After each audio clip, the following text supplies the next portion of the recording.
Earlier this month, professional football star Michael Bennett made headlines when he pulled out an Israeli government-sponsored trip to Israel for NFL players. In an open letter, Bennett, who plays for the Seattle Seahawks, wrote, "One of my heroes has always been Muhammad Ali. I know that Ali always stood strongly with the Palestinian people, visiting refugee camps, going to rallies, always willing to be a voice for the voiceless. I want to be a voice for the voiceless, and I cannot do that by going on this kind of trip to Israel." Bennett's words struck a chord with his teammates. In the end, only 5 out of the original 13 players ended up traveling as ambassadors of goodwill for Israel.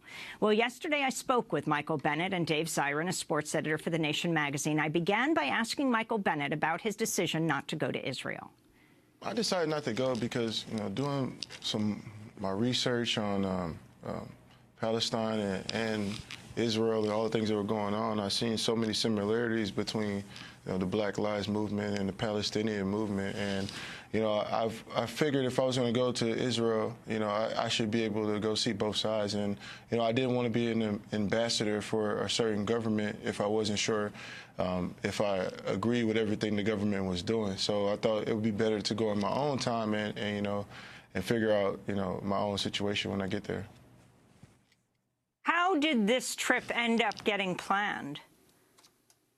They contacted us during the last year in the summertime, and, they were talking about this trip, and I thought it was just more of like a trip that you get to go see Israel. I didn't know it was like an ambassador trip and all the extra stuff. So, once I found out about that, some of my friends called me and was like, "Oh, did you know this and did you know that?" And when they called me, I just decided to, I was like, "Oh well, I can't do this. I don't want to be an ambassador for something that that I don't agree with." Michael, what kind of response did you get to posting that letter? I think it was I felt like there were some people that thought I was anti-Semitic, and so they were like getting mad, and I was like, no, I'm not against any Jewish people or I'm not against anybody when it comes to people, but they thought I was anti-Semitic, but I wasn't. I was just saying that when I do go to Israel, I would love to see Palestine too. And I got a lot of great things. I think a lot of people tweeted, emailed, all kinds of things, and said they were proud, that an athlete, stood for something that was going on in the world. And I think when the things that are going on in America at the same time, and the things that are going around the whole world in Palestine, all across, and I just wanted to be, and if I do be an ambassador, it'll be for goodwill of the world, the things that are going on around the world, and they're so similar to the things that are going on in America.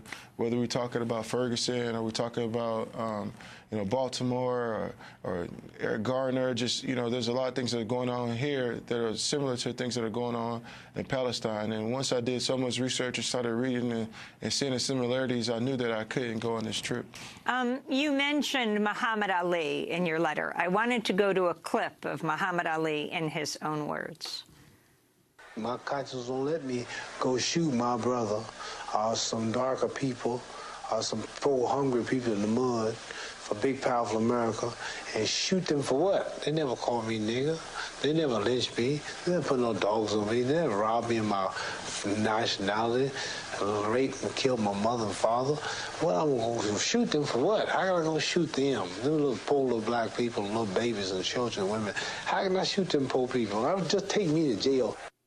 That was Muhammad Ali as he protested the war in Vietnam. What does Muhammad Ali mean to you, Michael?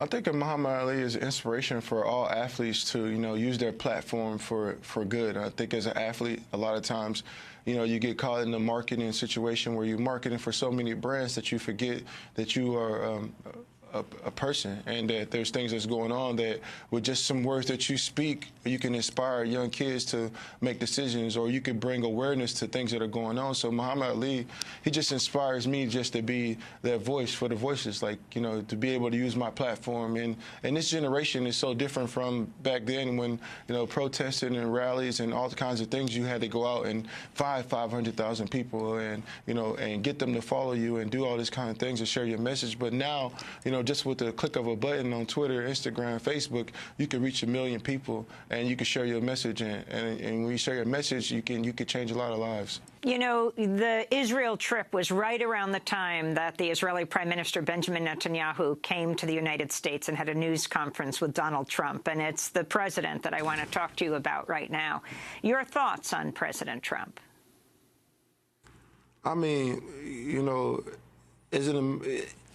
growing up, you see all these different things, and when he became the president, I was like, oh, this is really happening. I think a lot of people were shocked. And me, for a man with 3 daughters, and I see the things that he talks about women, and I see the women moving and the movement, and I just don't agree with a lot of the things that he says or really does. I think you think about building a wall, when America is built from immigrants and by immigrants, and a lot of things that are done by them and so many great people. I think I just disagree with a lot of his policies and his terms, and I hope that he realizes that it takes everybody to have a place like America. It takes people from Chinese descent, African descent, Italian descent, Irish descent, Spanish, Native American. It takes everybody to have a country like this, and I just disagree with the way that he handles the people, the women, the immigrants. I just think, I don't think he thinks about the choices and the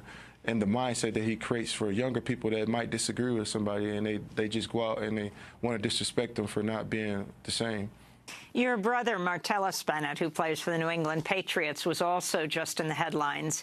5 teammates of his and him, he began this all, said they won't visit the White House for the traditional Super Bowl celebration as a protest against Donald Trump.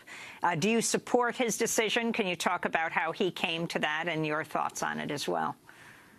I definitely support his decision. I think when a person has to deal with a lot of ridicule coming from their decision and they still make the decision, I think they're a strong person. I think I definitely agree with him for making his stand. I don't know exactly why I know he disagrees with a lot of stuff that Trump says, so I think that's the reason why he doesn't want to go, and I think he doesn't want to support something that's a system that's keeping people of color down, a systematic system that's keeping people of color down. I think he doesn't want to participate in that, and I can understand that.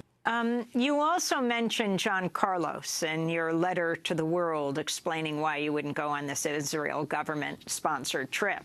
I wanted to go to Dave Zirin's documentary film, Not Just a Game, which features an interview with John Carlos, who famously raised his fist in a Black Power salute at the 1968 Olympics in Mexico City. All we ask for is equal chance to be a human being. And as far as I see now, we're 5 steps below the ladder. And every time we try and touch the ladder, they put their foot on our hands and don't want us to climb up. So that was John Carlos back then, soon after he raised his fist in the Black Power salute. And I'm going to also play a clip of John Carlos today in our studios at Democracy Now! When he came to visit us. Mr. Smith and I, we took various artifacts out there to try and illustrate certain points that we wanted to get across to society, which we really never got a chance to expose to the general public. But we wore the black glove out there primarily because this was the first time the Olympics was in color, Technicolor. So we wanted to be no doubt as to who we were representing first. We were representing our race first, and then we was representing the United States second. That was John Carlos describing what he did in 1968. Michael Bennett, he suffered enormously over the years. It hurt his career. He got tremendous, both criticism, but over the decades has been prouder and prouder of what he has done. What did that action mean to you? And do you feel repercussions for standing up, whether we're talking about endorsements or repercussions from the NFL? I think when John Carlos did that, I don't think the world was ready for what he did. I think now the world is ready for change. You see so many different people of all different ethnicities marching, doing everything together. And I think with technology, you can share your message. I think when he did, I think, repercussions of what he did, I thought, yeah, it probably hindered his career or the things that happened to him. But ultimately, like he said, I mean, I think in sports, sometimes people, identify with your legacy with how many touchdowns you get, how many yards you score, how many medals you win, how many dunks you get, how many grand slams you win. But ultimately, I feel like your legacy is definitely, how many kids you can reach in your community, how much change can you make? Because at the end of the day, the records are being broken, but that fist that he held up is still staying the same. It's a stagnant picture forever. People remember that fist being something. People don't remember who won the 1979 gold medal or the 1985 gold medal, but they remember that moment when he put his fist up. We're talking to Michael Bennett, Seattle Seahawks defensive end, outspoken on everything from politics in the world to what's happening within the NFL. We're also joined by Dave Zirin, sports editor for The Nation magazine, also host of Edge of Sports. Dave, how unusual is Michael and Martellus, the Bennett brothers, in being quite fearless and speaking out? Well, I think Michael Bennett is a person of uncommon character. I think folks hear that. But while he's a person of uncommon character, he's also a part of a wave of athletes who are speaking out right now and have been speaking out over the last several years.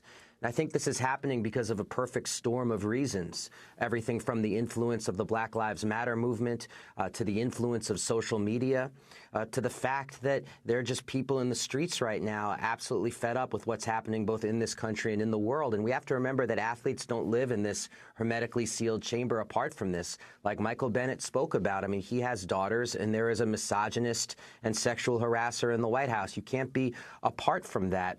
Or the fact that, Michael Bennett is somebody who reads the work of Angela Davis. I know that about Michael. And Angela Davis just wrote a book called Freedom is a Constant Struggle that connects the issues of Ferguson and Palestine. Yeah, and we can't speak about the issue, as Angela Davis argues, we can't speak about Black Lives Matter in this country without looking at it globally. And that's what Michael Bennett did in terms of applying that political analysis to this trip. That was being sent over to hype brand Israel and create goodwill ambassadors. So these things are connected to much broader struggles, but at the same time, it still takes those individuals, just like John Carlos raising his fist in 1968, just like Colin Kaepernick taking that knee. It still takes those individuals who are willing to stand up and speak out and share with the world what it is they're learning and experiencing. And that's what makes Michael Bennett unique. But at the same time, as we're seeing, courage is contagious. So when Michael Bennett speaks out, you see the ripple effect across the NFL, across the sports world, and across sports fandom as well. Dave just raises this issue of Colin Kaepernick, who really electrified the country. And I don't know if he started a movement, but certainly added power to a movement, the decision to take a knee during the playing of the national anthem. Michael Bennett, your thoughts on what Colin did and the effect it had on you? To be honest, I really did think that movement would be coming from Colin Kaepernick. I thought they would probably be coming from somewhere else in the NFL. I think I was blindsided when it was him. Like, when it was him who made that decision to do it, I was like, wow, Kaepernick is like, he's like on a whole nother level right now. He's trying to change. He's trying to make a conversation about something that should have been had a conversation about a long time ago. And when he took that knee, it just made me realize that, when he did that and the way that he made people speak around the world about this, it was like, wow, athletes really do have this platform that a lot of people just want to hear. And when he made that decision to do that, I think it changed a lot of lives. I think it brought out some ugliness in people, but it also brought out some beauty in some people. And I think for me personally, it just challenged me to even join him and try to make everything in his message more make it where people understand it and they want to be a part of it, where young kids are speaking about it too. For me, the greatest thing about what he did wasn't that the adults were having a conversation about it. It was that the young people were having a conversation about it. It was the 10-year-old, 9-year-old teams, you know, they're not even getting paid in the NFL, and they're fearless. They're taking a knee. They don't even know, they understand why they're taking a knee, but at the same time, they really don't understand the magnitude of what they're doing. And then you take the middle school teams that are taking a knee, and there's not even a lot of fans in the stadium, but they're taking that knee. And you see high school people doing it, and you see college people doing it, then you see guys in the NFL doing it, and it's like, man, that started a fire. And the greatest thing was that the young kids were starting to be awoke about things that were going on and more aware. And I thought that was the coolest part about all of it. It was that the young people, the seed that he planted with the young people, it started growing, and it started growing like fire and just started growing like weeds everywhere, and it was special. I think that, you know, he did something really special, you know, and it all started with a knee, and that's the funniest part about it. And I think it was a great thing. And you had the students at Mizzou, at the University of Missouri, Black Lives Matter activists demanding change, ultimately toppled their president when the college football team said they wouldn't play until the president left. What those kids did was in Missouri was the truth of it all. People are the power. I think people have so much power when they connect together and they have a belief in something. I think truly, if you look at all the great philosophers or the people that wrote, the people that before us, the revolutionaries, the people that wanted to create change, and you know, they talk about solidarity, and to have solidarity among young people to really, you know, put their minds together and join together and say, look, this is going to change. This is what's going to change, and come and go and force the president out. I think that was just the most amazing thing of the whole year. Michael, you mentioned Angela Davis before. I wanted to go to a clip of her. This was the day after Donald Trump's inauguration. He had about 180,000 people at his inauguration. The next day, there was at least 3 times that number in Washington, not to mention the millions of people who were protesting all over the country. This is Angela Davis speaking at that protest. Over the next months and years, we will be called upon to intensify our demands for social justice, to become more militant in our defense of vulnerable populations. Those who still defend the supremacy of white, male, heteropatriarchy had better watch out. The next 1,459 days of the Trump administration will be 1,459 days of resistance. Angela Davis speaking on January 21st, the day after the inauguration of President Donald J. Trump. Michael Bennett, her significance in your life and your family's life in terms of being a model. I think, you know, she just to me, she just is just a. Besides my wife, I just love everything about her. I think when you have a person that, you know, speaks their mind no matter what, regardless of the backlash and the things that she's been through. I mean, there's a lot of times that people talk to you, but they never been through anything, and they never really fought that fight. They just speak about it. But I think for her, she actually genuinely is on the ground daily. Her daily fight, her daily struggle, her daily everything is to make change in life, whether it's in Australia for women in jail, whether it's here for political prisoners, whether it's here for Black Lives Matter, whether it's in Palestine. It's just her whole life is about how to create change. And I think that's important. I think she just encourages me to be able to, you know, really dedicate my life to trying to make change, and to really everything else doesn't really matter if there's always a system to keep certain people down. Nothing really matters if how many touchdowns I score if another black kid is shot and killed. Doesn't matter how many sacks I get if, you know, if the education system is unfair for black youth or people of color youth. Doesn't matter how many times I hit Tom Brady or any other quarterback if there's a wall being built. You know what I mean? So And she just gives me power to just go out there and just speak how I feel, you know, also educate myself on the things. I mean, I think she's just a great role model for young women. Even if you don't agree with her message or you don't agree with the things that she says, but you can't disagree with her courage. You can't disagree with her ability to speak and make a movement. You can't disagree with her ability to organize. And I think that's what young people have to, you know, really look up to her is how do we organize? How do we come together and try to create change? And I think with her doing all the things she's done, it just motivates us to just keep growing and know that there is a possibility that we can link up as people. Not when we're not even looking at color, we're just looking to link and connect as people and go and try to make change and not let, you know, the government, you know, do what they want to us. You know, give us a chance to go out there and just speak our mind and get the young people to, you know, take a step forward.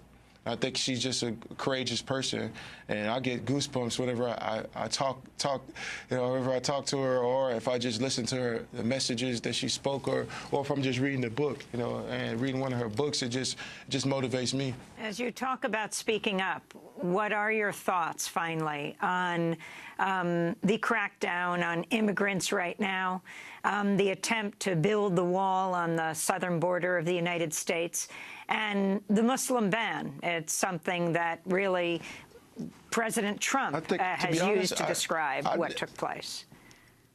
I disagree with it all. I think, you know, this country was built on immigrants. If you think from African Americans coming from Africa, being enslaved and building all the things that they built, you know, the White House, all the things that they built, then you go to the Asians, you know, they're here to build all the railroads, build all the things on the West Coast. The Spanish who built all these different things, and Native Americans who built all these different things through the labor and the backs of slaves and the labor of immigrants. And I think at this point, you know, they should definitely not be kicked out because they're the ones who built this place. Have you been surprised by all that President Trump has done in his first month in office, and also by the amount of resistance that he's faced all over the country?